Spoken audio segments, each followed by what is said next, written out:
Speaking about Jerry for a second, I remember hearing an incredible story about when you met him to quote unquote interview for the team. Yeah. And I think this goes back to humanity and every person being an individual on the squad.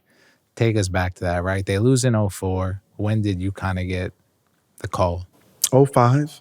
At that point, I had established myself as an all-star, as a star in the game, which is wild. But, like, I get the call from Jerry. But remember, 04, there was an outcry of, like, why isn't Michael Redd on this team? Which I was humbled to hear. And so I get the call from Jerry, Colangelo, very humbled.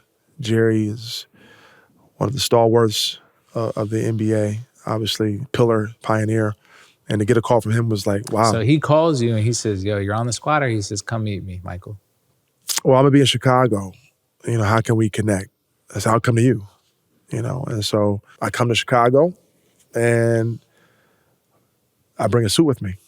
And this is before the dress code. This is before. This is the beginning of the dress code. So everybody's wearing suits. You bring suits, 100%. But I wanted to bring a suit purely out of respect, you know, for the opportunity. And if I'm gonna be interviewed, I want to be dressed appropriately. And so I knock on the door. That's hotel room. Mike, Jerry, good to see you, buddy. Before we start with the interview, let me go in the bathroom and change into my suit. And he was like, okay. I had a sweatsuit on coming from practice. And so I changed into a suit, full suit, shoes and everything, tied, everything. And I think that really impressed him.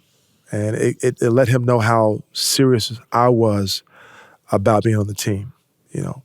Yeah, top 5, top 10 scorer in the league. And all. I didn't come in with a sense of entitlement. I came in with a sense of respect, deference to the position and to the moment. And so I wanted to approach it with the honor that it deserved. And so we did the whole interview in a suit. And, you know, I think that impressed him. Did you walk out of that room knowing you were on the Olympic team? Yeah. Yeah.